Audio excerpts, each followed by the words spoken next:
Is this happening to you?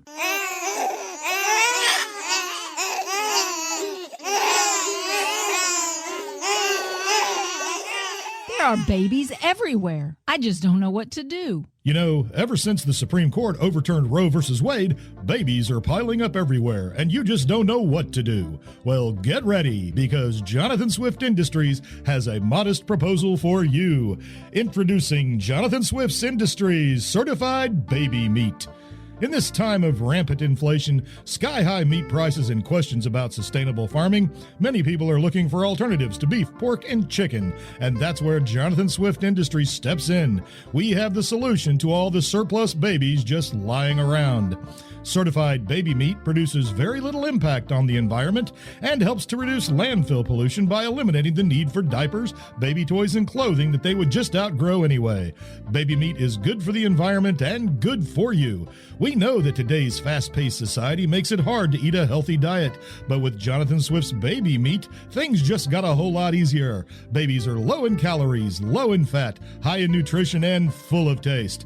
Best of all, it's all natural, without the harmful drugs and steroids found in other livestock meat. From tummy to table, it's a winning decision. You need Jonathan Swift Industries Certified Baby Meat. Good enough for dingoes, good enough for you. Try it today. Jonathan Swift Baby Meat is not yet certified by the USDA for human consumption. Nutrition and calorie information is completely made up and totally bogus. Jonathan Swift Industries does not exist and does not encourage the consumption of human beings. Consumption of human beings is against the law in most localities and will result in jail time, lost wages, and societal scorn. No babies were harmed in the creation of this satire. Jonathan Swift Certified Baby Meat. Coming soon to your grocer's freezer.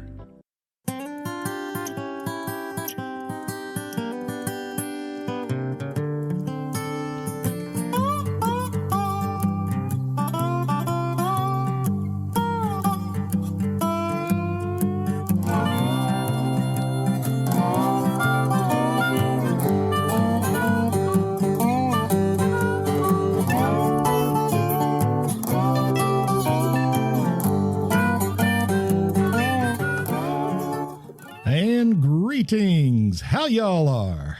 This is the Long in the Boot podcast, the podcast coming to you from the heel of the boot of Southwest Louisiana, and I am your host, G Long. Hi, G. And right over there is Deb. Hi, Deb. Hi, Deb. Yo, sup? I'm here. And like I was saying, Long in the Boot podcast, if you would like to email the Long in the Boot podcast. You weren't saying that. You just poorly segued. Yeah, I did. It was awful, but okay. It happens. You want to give them the information, G? I do. I want to give them info. All right, do it. I've got new information, man. All right, we'll do it. It's not new, actually. I know. longintheboot@gmail.com if you'd like to send me a message, and the phone number if you'd like to leave a message, which you can do. You know, if your message is really high quality, I will be more than happy to share it with the world. You can say what you want. I'm game. Anyway.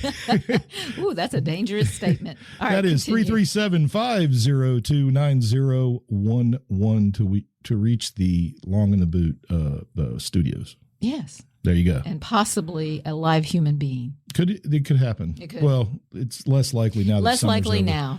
But that's the way it goes. Do you remember before you pushed the button, you asked me a question about if my headphones were really loud?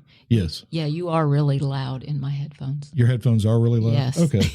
It wasn't before, but now that you're like in your on voice, there we go. That's a little. Is that better. A little better? Yes. Thank you. Okay. I couldn't do that for a whole hour. I wasn't. Hang on. Okay, I seem to look good.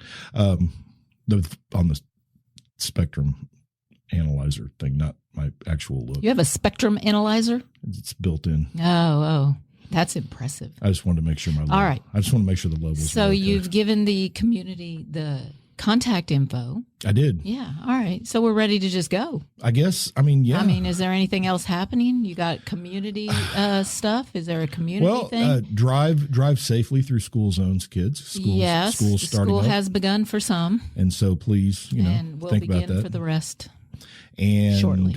I can't really think of, there was a website here locally that everybody got it. That for some reason, somebody actually believed. For a moment that the there one was that's gonna be a supposed to be Walmart. satire, but really it Yeah, was it's a just satire page. complaining about the area, and they thought they were doing it in a funny way. Well, It usually just came off as snarky, and you know Yeah, what? satire I is- know the negatives of the area I live in, and all of that. I prefer to find the positives. yes. Yeah. So why point out the Satire's- foibles? If humor is like a club. Satire is more Wait. One where you go get drinks, or one where you bash somebody in the head? the kind you bash somebody Oh, in the head okay. with. All right. We'll talk about it. But satire is more of a fine-tuned instrument. Yeah. It's I it's agree. so there And is not a everybody difference. agrees with what. No, Yeah, no is satire. Satire can go horribly wrong, as exampled by the beginning of this very podcast today. Did it go wrong? No, it did not. I don't think it went wrong. I thought it was hilarious. But All right. that's just me, and I'm weird. So what are you going to do? Well, You know. you're going to listen, or you're going to turn it off. If one person actually, in reality, believes that Oh. commercial spot, Yeah. I will be pleased. Okay, but when you're thinking the logic, if it's all logic, that No, you had a you good argument. Well, It was a solid Jonathan argument. Swift had a good He argument. did. So if greed is your ultimate and feeding the populations and all that, And I guess as a teacher, I should just say, if you don't know what I'm talking about, then you didn't you get just- that in you need to your look up- education. look up A Modest Proposal by Jonathan Swift. People during his time were upset as well. Oh, yeah. Oh, yeah, because they were less likely to understand satire. They certainly did not. All right. Satire was kind of new. Oh, okay. Kind of. Okay. I was going to talk about the cracker, but we're not going to talk about the cracker. I think we can mention it. Did you want to mention cracker? Yeah, okay, so- that could have been, censored easily. As is easily can happen. I was eating a saltine, but did not have a beverage at the moment I was eating the saltine. And Yeah, you went with it dry. I went dry. Never go dry. Never go dry. And almost choked to death, I swear. No, actually, it was a tiny little crumb. There was never a danger of choking to death. No. But there was I a would have been danger of there. giving myself a stroke while I was coughing. And anyway, I posted that. I just, as a lark. But you didn't use the word cracker. You used the word saltine. Okay. But I think the word saltine implies cracker. Anyway, It does to most folk. a friend wrote, cracker's going to get you.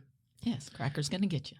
And Facebook and whatever Powers that be. whatever learning disabled robot they use did not understand the joke at all and put a warning on that comment. It hid it from my view. And from I had to people's view. choose Yeah, they to had look to choose at it. to see it. Otherwise, I might be offended, it said. And I was offended that it wasn't offensive. Like, how dare, if I was just some guy that said, if you want to see what this guy said, push here. I'm like, okay. Everybody's going to push Click. the button. And it goes, cracker's going to get you. You would have been disappointed. I'd have been highly disappointed. I would have said, what the hell, Facebook? Why is that? Okay.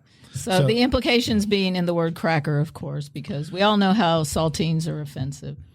Well, it's, again, if I'm going to go, I don't want to go, as I said, by saltine misadventure. Well, and community, you should know that I was safely ensconced on the couch, but ready to move at any moment to help you.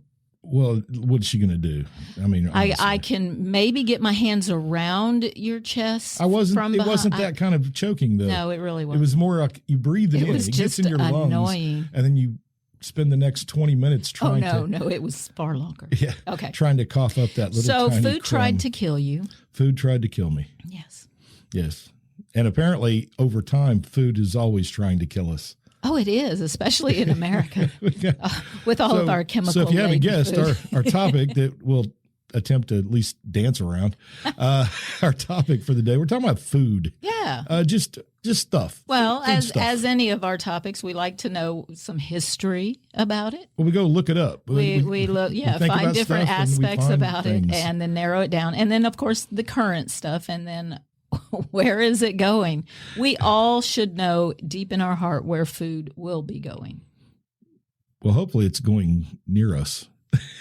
But you know what I mean. I do. Yes. All right. But we have to go backwards. We do have to go backwards, and I found an amazing resource. Man, I'm telling you. I sent you the link. The food timeline. The food timeline. This and thing is awesome. I there's just so many things there and so many parts of history. How far back? I was stunned that, well, first of all, the first part of the list, there's not even a date because they don't know. They don't know. Well, as you say, food just evolves. It's not like it was invented. But there's a leap here without any time, just at the beginning, okay? Yeah, well, the so first it starts with water and ice, okay? And then salt. So we know salt is needed and water is needed if you're going to preserve anything. Yes, for ice. Sure. Yes, ice preservation is it's far older than we might think. Right, and then it's followed by the things that people could have easily gathered from water: oysters, scallops, mussels. They even have squid, calamari, and octopus. Yes, of course. And then insects. Insects come next. Yes. Then fish and frogs, mushrooms and greens, and then it goes from those. I mean, those are things we can scavenge. Easily. Yes, those are scavenge things. The next thing on the list is bear, venison, and horse meat. Well, yeah, things much larger than us. And, of the three, I think we're going to, honey, are you going to bring home some bear? No, I think I'm going to stick with horse meat, honey. I don't feel the danger I'm feeling desire right now. I'm feeling like horse again. What can I tell you? Well, that was one of the things. I read an article where they compared humans, hunter-gatherer groups, to chimpanzees and how they ate their meat, what they did. So they exclusively went for things smaller than them. Always. Well, yeah. And they ate it on the spot. And of course, the difference for man was man would much bigger than themselves. Elephants, rhinoceros, giraffes, they would eat. And of course, the other aspect of that is they would take some back. They wouldn't just eat it on the spot. They would take it back to share. Chimpanzees were selfish. Well, no, they just didn't plan. They didn't think. They didn't have a concept of the future. Of the future, exactly. Yeah, so that's a huge thing. That's massive. And but I just and then when you get the very beginning, grain. Now we got to get to grain. Not just that, but the whole thing about ice. Yes. Oh, yeah. I kept that one up because that was kind of my favorite, actually. Just the idea that, and people were drinking lemonade and iced tea and flavored ices, upper class way in back. Ancient civilizations. Yeah. I mean, these people, they were more sophisticated than we might consider. They knew early on to use ice if you could keep something cold that it would last longer.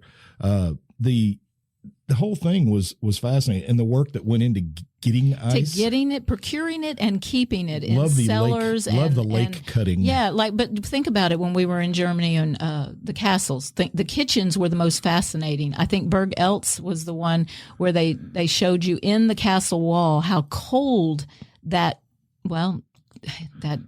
cabinet they cut into the stone. Well, it was in a spot in almost the middle of the castle and low. Yeah. And it stayed really cold. This for whatever reason. So they actually were able to preserve their foods. They were having desserts, Yeah. So the ice I think was the most fascinating. The cold air of a natural cave or a cool environment. Did you see what the first flavor for ice cream was? They know oyster. So savory, not sweet. Well, oysters are, I don't know if they're anything until you put salt on them. Well, they had that. So I suppose. And were they eating them raw? I don't know. I assume they were, right? I just thought that was odd that oyster ice cream was like early on. So, they say that prostitution is the oldest profession. Okay. I think after reading about food and the early restaurants and cafes, I think that food service is right in line with that. That's probably the oldest profession as well. It's a well-known fact that most of your finer houses of prostitution serve a great exactly. They always do. They have a buffet. It's got a sneeze guard too. There's a reason strip joints have a buffet. It's the only. They go hand in hand. Hand in hand. Oh, you are on today, G. Oh, thanks. I didn't even attempt to make that. So it was organic. After we went from meats of large animals, we went from scavenged things to things you had to hunt. You know what happened. We got to a point where we were like, you know what? That animal's too hard to deal with. Or they portion it out. Like those are the strong guys in the group. They're going to go hunt today. Well, domestication came pretty quick. Yeah. Once we started noshing on animals, we could. Well, and provided better shelter where you didn't have to travel with the weather. Right. You know, but you're nomadic. You nomadic. just take the animals where you're going. Yeah. You have, and the benefit that we've talked about that before, that wonderful benefit of animals that, well, hate to say it, but they're kind of like us. There's a leader. They can they can be easily corralled. Sure. And human beings, by and large, fall into that same kind of thing. Those animals have regular offspring. Human beings can produce a child a year if they want to. Oh, sure. But in the end, it's all about personality, right? Temperament. I mean, I'm sure man very quickly said, you know what? I'm tired of eating cougar. I get hurt every time we prepare a feast. But they needed their meat so that the big brain would grow. And things with milk. Yeah. Milk is portable. Yeah. Once they learned how to do that, which was actually really early on too. I was kind of surprised how early they figured out cheese. I'm like, wow, quick. Yeah. But I was reading the recipe. Well, because it would have been a natural process that would have begun happening. Yeah. And they just kind of would have let it go through. Well, bread was one of the first things, right? So once we know we're no longer nomadic and moving around and settled down and started to farm and have, actual when you got grain a place and vegetables. But it was the yeast. Yeast was we had flour and made bread. And for 6,000 years, they didn't have yeast. So everything was unleavened. Everything was a tortilla. And everything was a tortilla. Everything was a tortilla. Well, they are delicious. Absolutely delicious. And then when they hit yeast breads, I thought it was interesting that the pita, obviously, and focaccia. Focaccia. Those are the two breads that were, and focaccia was just, it's big flat slab of bread. You poke it with your fingers. Life-giving bread. I know, well, that's right? that. And think about the language. There's so many terms and phrases surrounding bread. Breaking bread with somebody is such a sacred thing. Absolutely. Bread is the sustenance of life. The sustenance. I think some would argue that it was meat too, though, because again, you have to have that, right? Yeah. I know there are vegans and vegetarians that say no, and the future of our food consumption says no to that as well. We'll talk about that later. We'll definitely get to that. I was again I think that chefing must have come along pretty quickly. Oh, sure, people who could prepare something better than others. But if you go to the food timeline, it's all links. And it's just foodtimeline.org. You could pick a food a day and probably do the whole year easily, right? And then discover some really weird things, like some of the things that people were really, the things that were really popular. Doremice. That's right. Doremice. The blood as food. So I'm assuming sausage. Blood sausage. Yep. France was the birthplace of what we now call a restaurant. Makes sense. Yeah, happened toward the end of the 18th century. When you read about the Romans and how much time they spent in taverns and cafes and bistros, you probably get the idea that street food was Rome. Well, street food was. Everybody ate it, including the emperor. I mean, everybody ate street food. But that was not sense. To sit down and have a long leisurely. But some people would go in to a cafe and sit for hours and drink coffee. So my theory is that they, of course, came to some notions about their town and the way the politics was and the way things were run. And then in the evening, they would head over to a tavern and begin drinking and continue carrying on those conversations. Rebellion and revolt. Uh-oh. Dissatisfaction. Food. Seeds of aggression. Discontent. So when France comes up with the birthplace of the restaurant, you see, revolution is in the air already. Yep. And it is a good place to go. People have been, in most parts of the world and still in this country, in some cases, it's a gathering. Food is the centerpiece of gathering people around. You don't think of the major family holidays without food also being heavily involved. Oh, absolutely. You know, it's again that breaking bread, and it's something that the world shares it. Well, sure, because we don't live if we don't eat. That's true. We don't. And he who controls the food controls everything. God, you think? I know it. How, we had to come up with a word, hangry. So if we know that we get angry when we don't eat, now, of course, most people don't get 3 meals a day. That wasn't always a thing. That came with, opulence and. Sure. But everybody still, for the most part, everybody's still trying to get along. Well, yeah. And if you can get 3 square meals a day. Yeah. So I guess what we've learned. We've already learned something? Sure. People around the world, by and large, just trying to get by. Absolutely. Be open to experience, be willing to try new things, don't have a rigid plan, accept random acts of hospitality without judgment or fear. Don't be afraid to wander, don't be afraid to eat a bad meal. If you don't risk the bad meal, you'll never get the magical one. But I think most important, be humble, be grateful. I think maybe before I started traveling, I thought that the human race as a whole were, could and would turn on itself at any moment, venal, petty, cruel, arbitrary. And it's true that all of those things exist in this world, but I meet mostly pretty nice people doing the best they can, often under very, very difficult conditions. But I think that on balance, the world is filled with people doing the best they can, who love their kids and, would like to, put on a clean shirt every morning and live their lives with a little dignity and have access to food and water, hope, just like everybody else. So there you go. Oh, Anthony. Anthony, yeah. I know, so profound.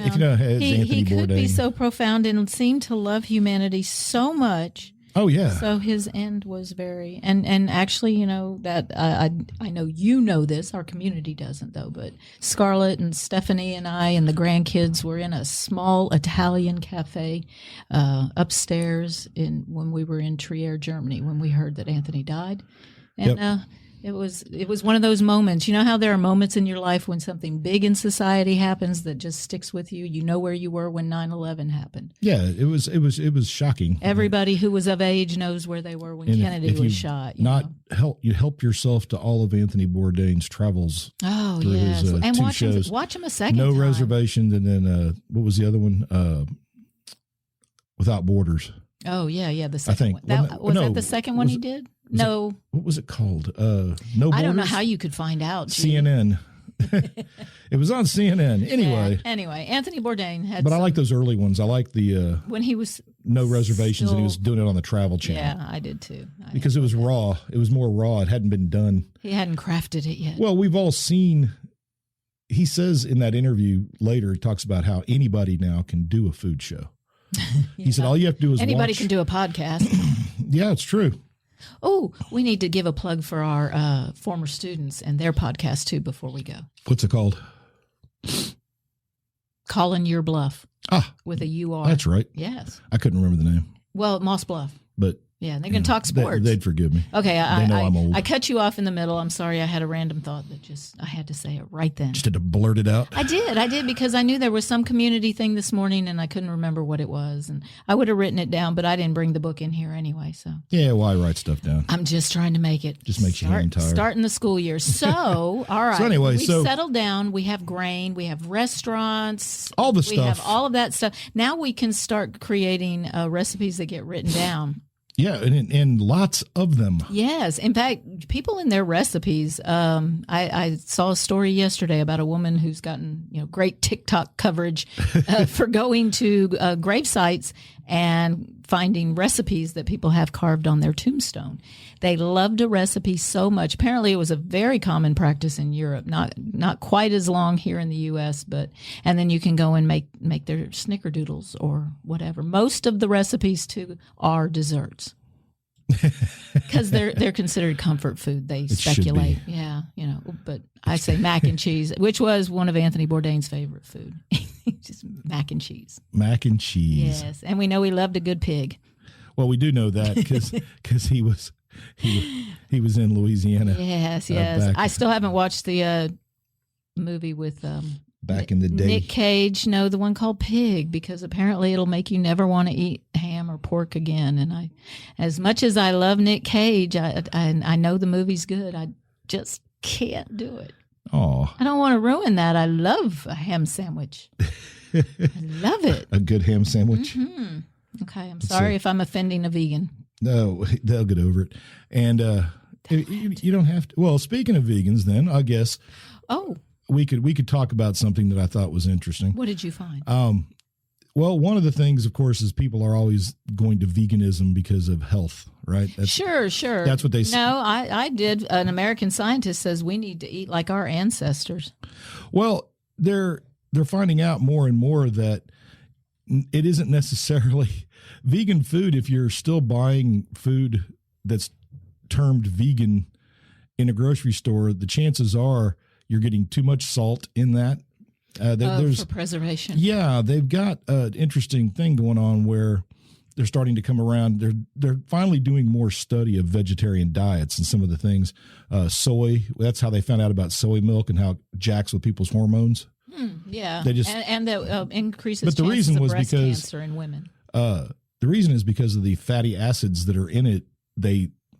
They interfere. They cause problems in your system. Oh, like when fake butter first came out, and they said actually what happens is your body doesn't know what to do with it because it's not. It's the chemicals that don't. They don't register. I guess like meth. Yeah, I guess your body says bleh. Yeah, get out. But so when they did a study of all of the vegetarian items that are out there available, not vegetables. Not things that people prepare at home. We're talking about packaged processed food. They're actually over processed. They're even more processed than processed So they just need to stick meat. with a fresh, whatever's in season right now throughout the year. And I'm sure that if that's their choice, then they're making a diet for themselves. They just shouldn't be eating the processed parts. Yeah. Apparently processed food, though, if you take the term processed food, that was the other thing I found is like they said, do not eat processed food. We've been eating technically processed food for thousands of years. Oh, what? As soon as they started putting salt on it to preserve it, it's a process. It's a process, and by definition, when they learned to use nitrates to preserve things longer. Ooh, speaking of nitrates and salt and preserving things longer, what was that story you were talking about? Was it San Francisco? Spam fries at food truck?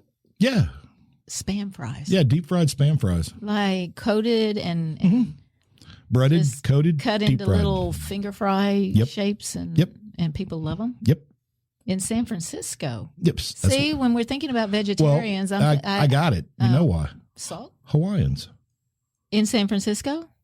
Well, no. I mean, the recipe. I'm saying spam in Hawaii is huge. Yes, we've known that. So I'll bet you that there is a segment of the population in San Francisco that like is the guy Hawaiian. who opened the first food truck that sold spam fries was a Hawaiian. That's your prediction? Or he knew enough to park in that neighborhood. Oh, they came up with it, and then so who did that? Well, who knows? That's one of the things fascinating about food, right? Who picked up that first mushroom? And who was the first idiot that and deep fried butter? Who picked out the egg and said, who took frozen butter and said, you know what? Locust. I like butter, but what would be better? Some crust. What did you say? John the Baptist and his locusts with honey, so everybody else started eating them too. And well, it's the one bug in. Oh, it's the only bug in the Bible? Yeah, you're not alled to eat insects. That was one of on the food timeline. It Bible started era with foods. Bible era food. You saw too that fried chicken, good old fried chicken, been around since the first century. Yes. We'd be interested to know their recipe. First cheesecake recipe, first century. Cheesecake. First century. Yeah. I wonder if it was like an Italian cheesecake or a New York cheesecake, because I don't like the New York style. I don't know. It's not my favorite. Even fried cheese, the earliest thing they have where it's fried cheese, $13.93. $13.93. That's what made Pat O'Carroll's the place in Lake Charles. And kolaches were in the 1300s as well. As the trencher, which I think is one of the most wonderful things ever. We're going to make all this bread. It's going to go stale. Yes. What can we do with it? Well, we could put some stuff on it. And it'll hold it. It'll soften it up, and you can still be able to eat it. Yeah. So you got seconds. Basically, imagine stew on a giant crouton. Yeah. It would be awesome. It would be awesome. You could make a biscuit crust too. And I found a funny named food too from the 1500s. And it's a chicken and leek soup, but they called it cock-a-leeky. they knew what they were doing. Oh, absolutely. It was a sarcastic name. And we got I can't get over this website. I'm going to be going back to this website. I know. Often. That's why I sent it to you.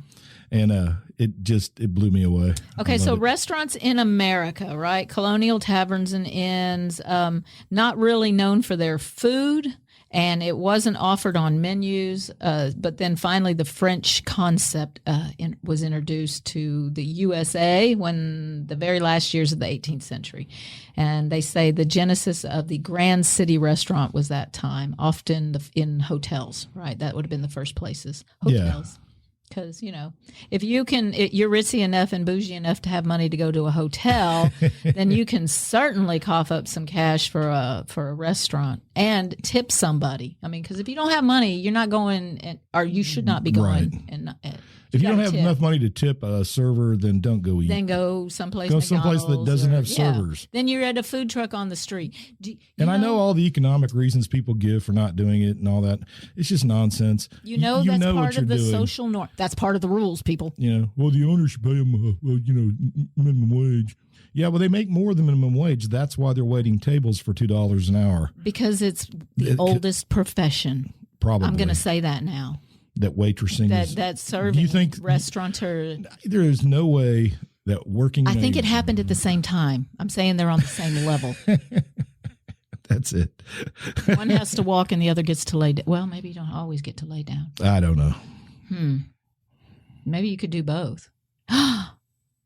Maybe that was the pay. That was. Think about the old West. And that's when men began cooking. Thank God they did. No, there are fine women cooks out there. I just watched the Julia documentary. They had to learn. The Julia documentary is amazing. If you have not watched it and you're interested in food preparation, her life is phenomenal. It was just really interesting. Lots of first primary documents and her voice, obviously. Yeah. Well, yeah, that's true. I know. I'm sorry I took you off topic again. No, I was just about the processed foods thing. So 60% of food in the natural world, about 60%, has to be cooked in order for us to actually get the nutrients necessary to make it worth for the eating. Nutrients don't appear until the cooking process. Well, it causes it to happen. It releases the nutrients, which, and especially grains. Most grains, that's 90% of calories at one time.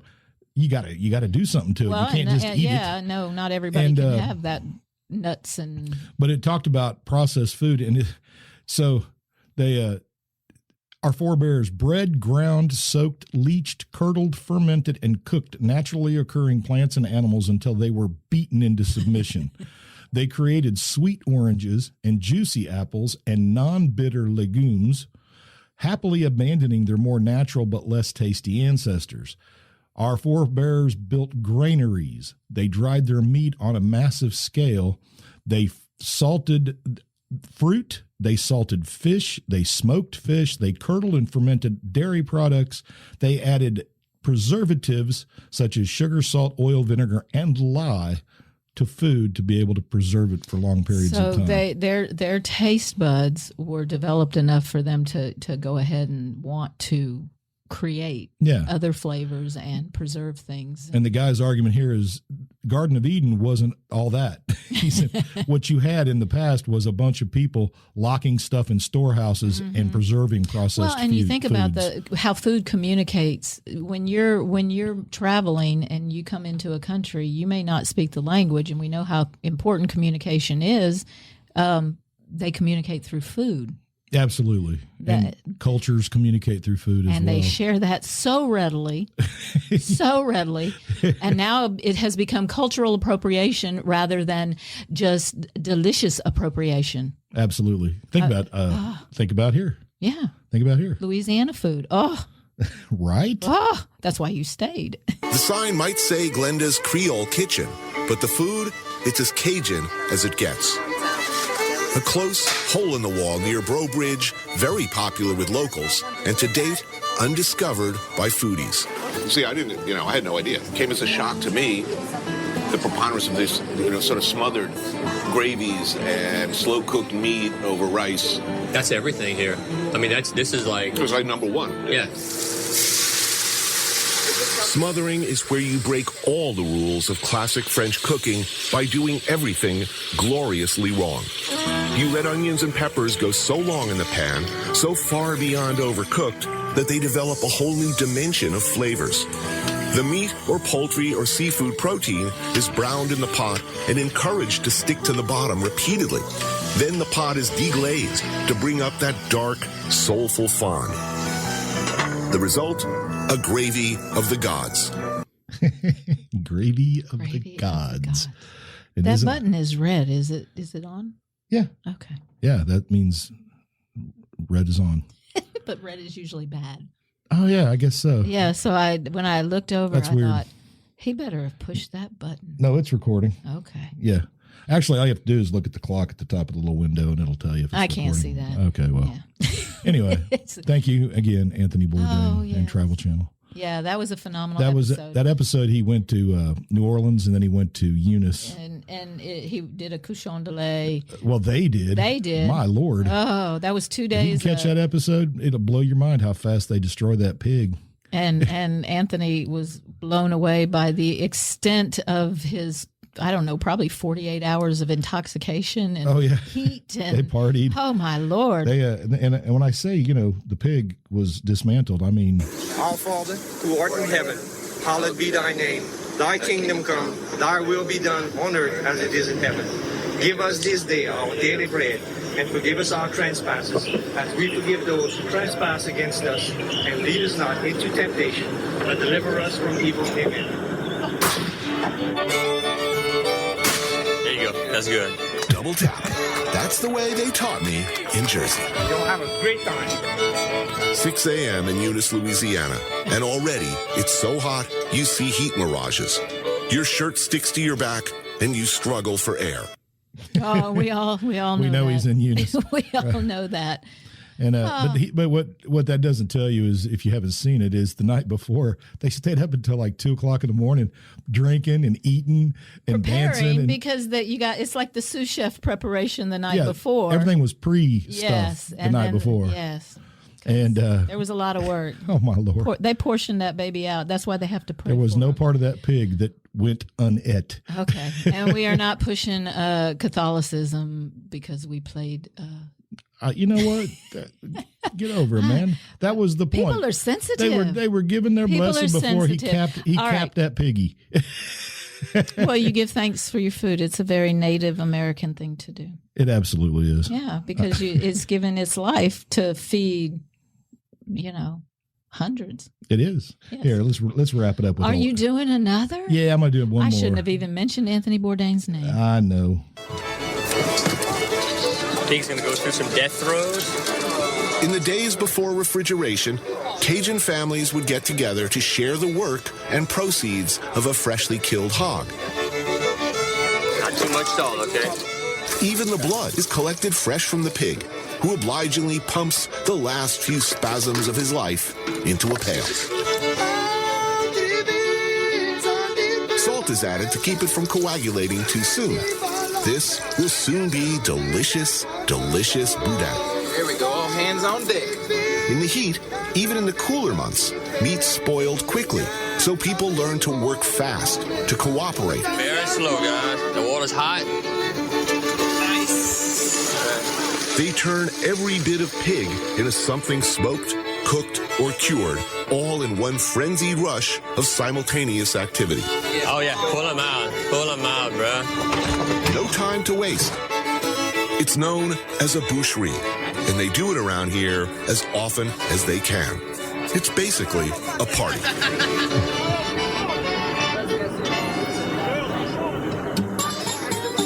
Following a depilatory bath in a tub of scalding water, everyone gets to scraping off hair like Jersey housewives before hitting the beach. It's a weekend at the Kardashians. Oh. Is that why you left that? Yeah. All right. I'm glad I didn't know your Weekend at quotes the before. Kardashians. Yes. All right.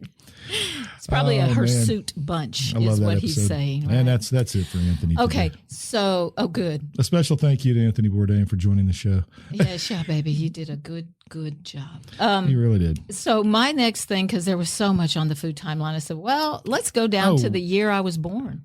Oh, well.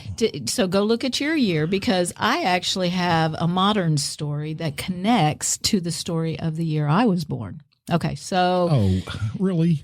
first fast food chicken Oh, wow. sandwich, Look at yours. 1964. Yes. Okay, so while boneless fried little breaded chicken, developed from old world recipes, it was in 1964 that Truett Cathy's Atlanta-based Chick-fil-A is credited for introducing the chicken sandwich to the fast food world.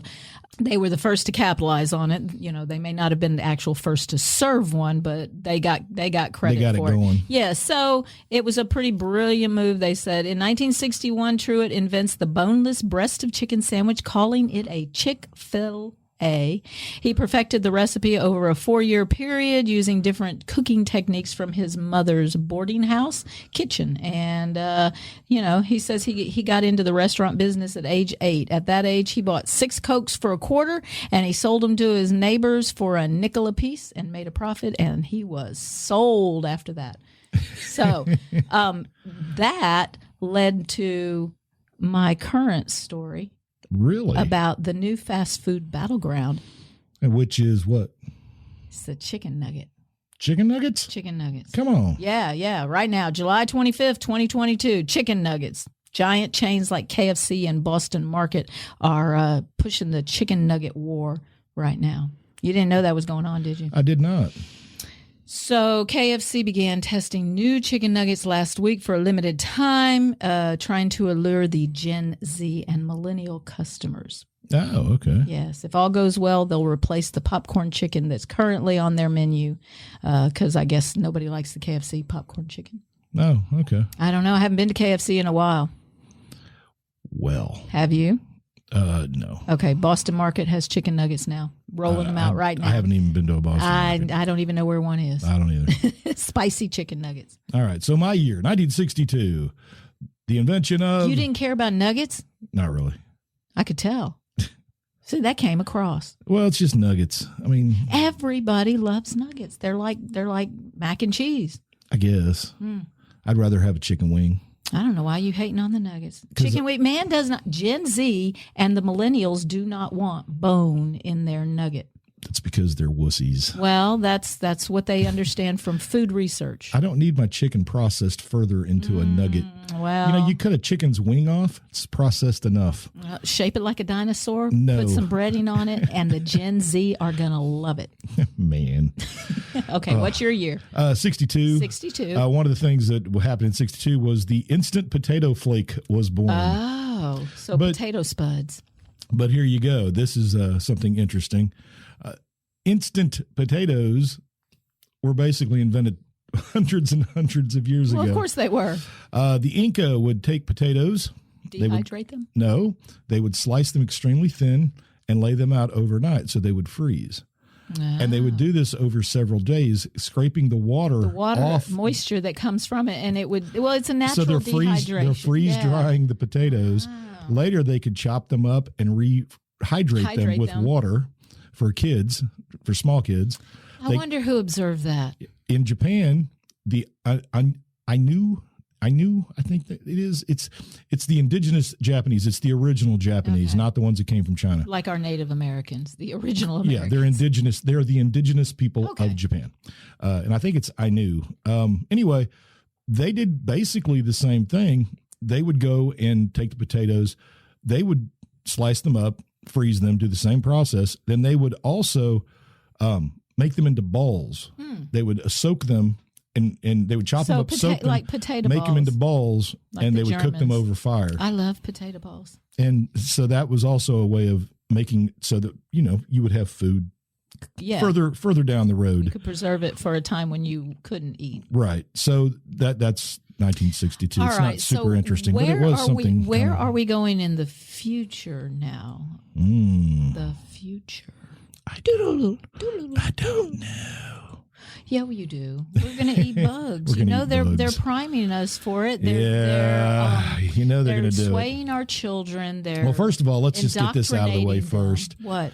The reason we're going to end up having to eat bugs is because the person who will own every bit of farmland in the United States is Bill Gates. I saw all that too. I went and got all of that information. Well, we can talk about it real quick. Bill Gates is the largest landowner in the United States of America. And in particular, the state that he owns the most land in, farmland, is Louisiana. Yep. Good old Louisiana. And Bill Gates owns about 70,000 acres of it. Yeah. He owns 50,000 acres of Arkansas. But here are some states that he's bought land, and that kind of tells you something. Arkansas, Mississippi, Louisiana, Iowa, Wisconsin, Illinois, Indiana, Michigan, Ohio, all growing states, Nebraska, Wyoming, Idaho. The breadbasket. Washington. It's called the breadbasket for a reason. And it's well known that Bill Gates thinks there's too many people. Oh, yes. He's been saying that for years, absolutely. that the earth needs to cut its population. Well, and we've been sure that, I said from day one, the COVID thing. It's a population They're control. trying to kill us, people. They're trying to reduce the population. And particularly the lower class, socioeconomic level at the bottom. This is, honestly, it's almost like the old days back in the early 1900s when they thought that poverty was like genetic, like it was inherited. Yes. Like it is inherited in a way. The Puritans, if you were poor, they thought it was like you weren't even loved by God. Right. You're not going to heaven. Correct. The rich are, though. Yes. God's favored. Well, clearly they have money. They have money, so and that's how God. Something. That's how God judges us. How much money we have. That is so Everybody sad. knows that. Aren't all the people who have all the churches, the big mega churches, they're rich? What else? That's a good point. Yeah, go figure. Wow, you're back to logic again. Our show began with logic. Hey, man. And now you've drawn it in. But yeah, we're going to eat bugs, people. Oh, yeah. In the Netherlands, they're closing down farmland, and they say it's to stop nitrogen pollution because according to them, growing cattle is polluting with nitrogen. They say it worsens climate change. Now, this is the Netherlands. This is a country the size of half of Indiana. And they somehow, by doing this, are going to make a difference. Well, every little bit. That's how movements work. But the Netherlands is the largest exporter of meat in all of Europe. So they do have a lot of cattle then. And the second largest exporter of food after the United States. In a country the size of half of Indiana. Wow. So they're just, so I guess. $100 billion a year in revenue. Well, that Anthony Bourdain stuff, when I was looking at, he had a cause, and one of his causes was food waste. 1.3 billion tons of food is thrown away every day. Wow. Yeah, but that was a really big cause of his. Anyway, that just came to mind. Anyway, so they want to cut nitrogen pollution by 50% by 2030. Now it's 2022, right? Almost the end. So we're talking 7 years down the road. They want to cut nitrogen pollution by 50%, and that would require their livestock to be reduced by 1/3 up to half. Wow. And most farmers would go bankrupt. Well, I was going to say, what are they going to do with the farmers? Are they going to retrain them? Are they going to give them a new crop? A better question would be, what are they going to do with the land? They're going to build housing. Well, that's part of the future, because when we think about food for the future, we cannot get away from a planned community idea that is happening around the world. Dubai and Saudi Arabia, they are planning amazing the urban plantations? structures. Yes. Oh, you can't use the word I'm using it. plantation. That's what it is. It's not a plantation. But it will be. Because everybody will be packed in the middle, and all the farmland. Well, it won't be farmland. You know what it'll be? It'll be grown inside. It'll be the manor system again. Feudalism. Feudalism's coming back, people. So high level Put it in the book. floors, top floor are the elite. Bottom floor is where they're going to grow the vegetables, and they're going to grow. And then the few people they allow to live, food, insects, and will maintain the robots that will do everything else. Yeah, mushrooms are big. Yeah, mushrooms are big in the future. Yes. Anyway, so if you wonder why in the Netherlands, if you go to the Netherlands and you get stopped by, I don't know, 1,000 tractors, that's what's going on. The fact is they're stealing land to build housing for the immigrants that are coming in pretty much unregulated.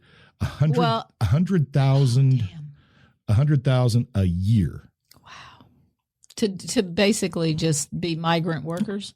But what are they going to be doing if they don't have crops? I mean, what are you doing? Yeah. Good question. Good question, G. Are you going to just become an industrial? You can't become an industrial country they have because beautiful gardens. That pollutes everything. Keukenhof was a beautiful experience. It's all nonsense. Well, it is. I don't know what's going to happen. I can't answer. Anyway, those questions so either. future, yeah. Conspiracy. Let's get to the end. Yes. Yeah. Bugs. Yeah. Bugs. We're going to be eating bugs. You're going to eat bugs. I'm going to eat bugs. Well, We're all going to eat bugs. I told you, it's been 10 years now that it was a kids magazine I taught from, and it was an article doing an argument story whether you think we're going to eat bugs in the future. If you opened a restaurant that served insects, would you have a good business? And there were so many arguments for doing it.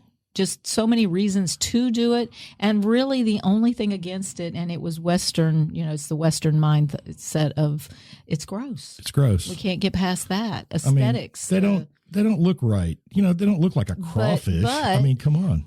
I think I see little signs all the time in society where I think they're just kind of like they're going to lead our kids. Our kids aren't going to mind now. I know.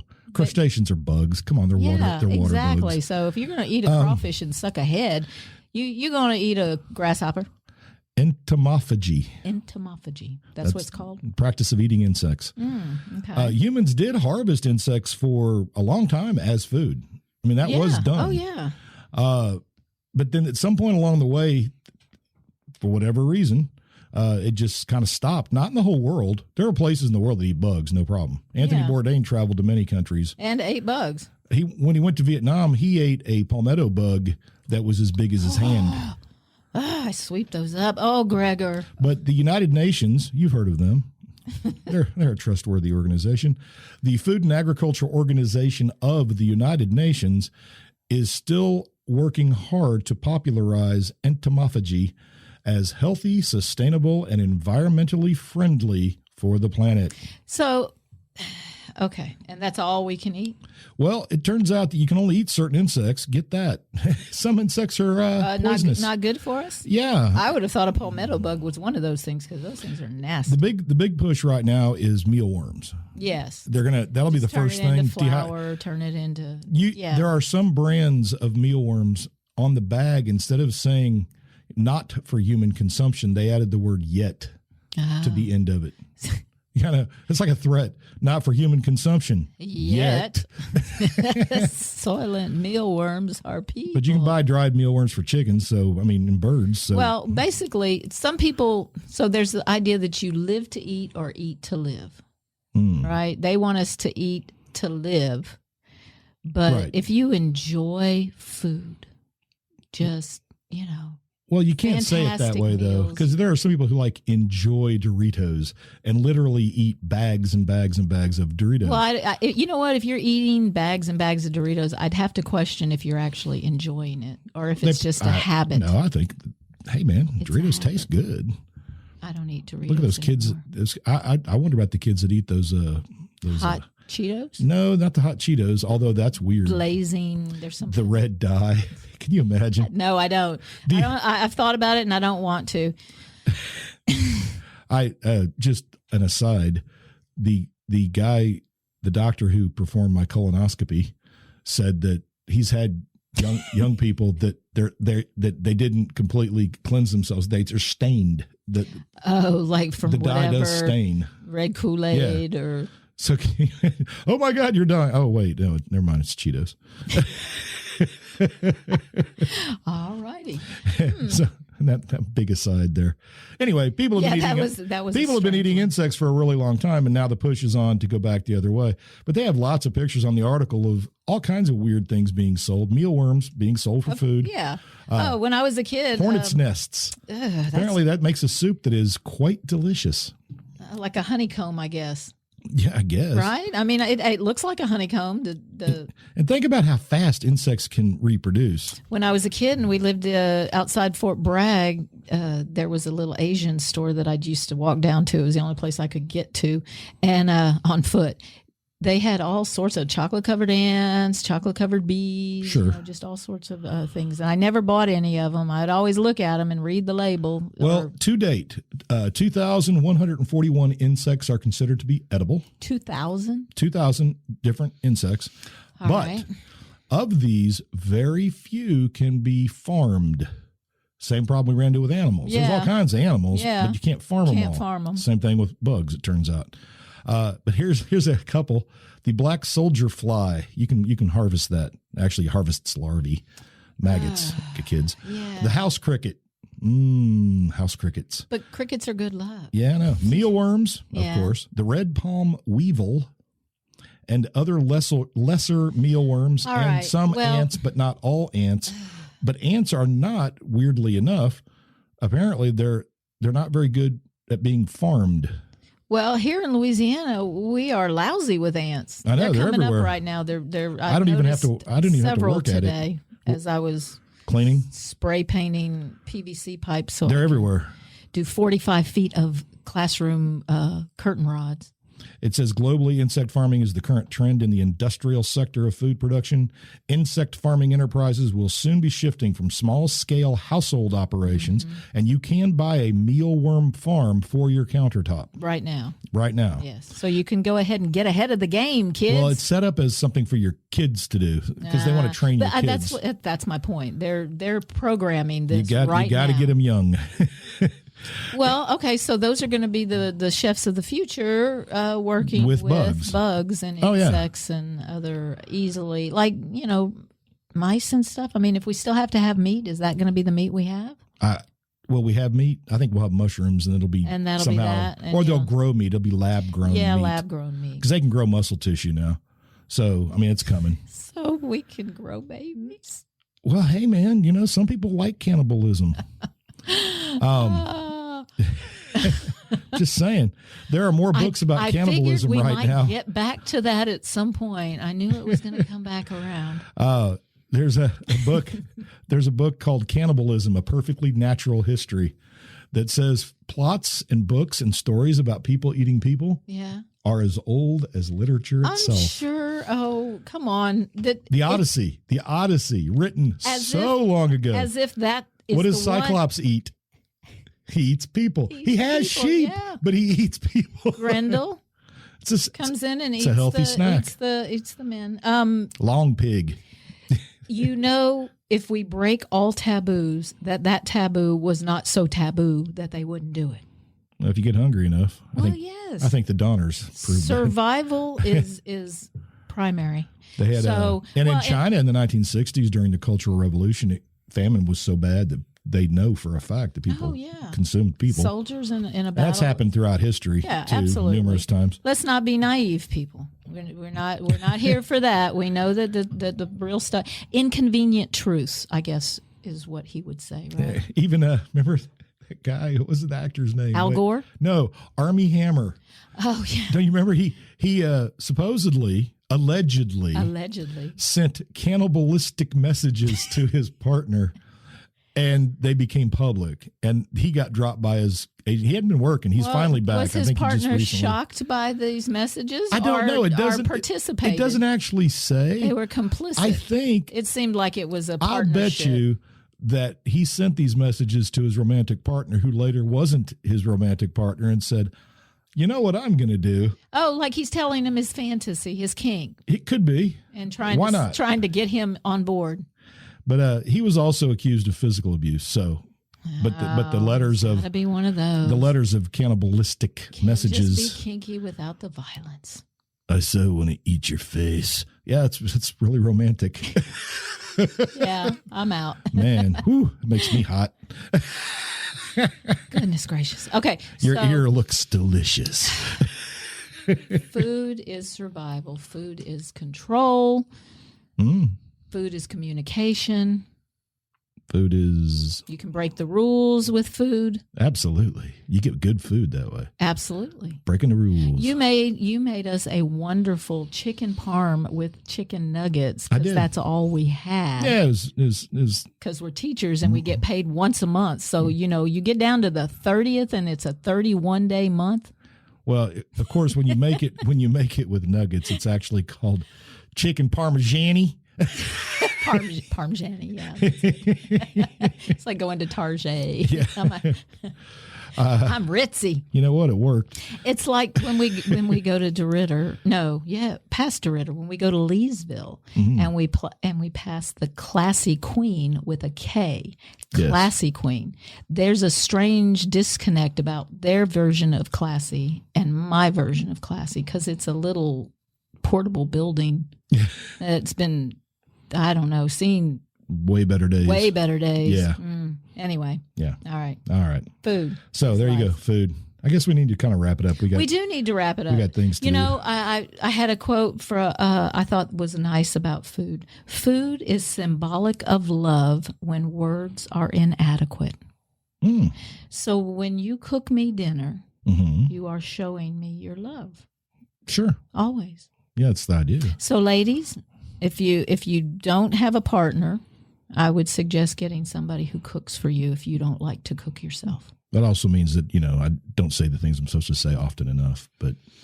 Well, I'm pointing that out because you have to communicate. So it's actually criticism. You have to ask for what you need. Do you see what I put up with? This is why I don't like to tell you something more than once, because then I feel like I'm nagging, and then you get upset and say, why didn't you just remind me? Don't worry about it. It feels like you're nagging too. See, I don't like to nag. I'm just what am I going to do? Am I going to nag you or am I going to do it myself? Just ask. Don't ask me to do something that I'm not doing today and expect me tomorrow to remember. Then write it down. No. Write it down. Nope. Life lesson, write it down. All right. My advice. If you need it done, ask me to do it I have a list. And if I am in between two graces in my game, I don't. You have to let me get to my next grace. I give no, so that I can stop my game with the progress I've made. I give no F's about your game. I know. So there, school's starting anyway. But I got some fine armor. You gotta be virtual, digital. Yeah. And if there's no electricity, you got jack shit.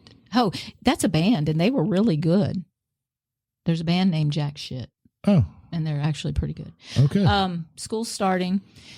We have nothing in our classrooms. Friday, we got some things in. That was good. So we'll be ready. We all worked together very hard. And, yeah, we did.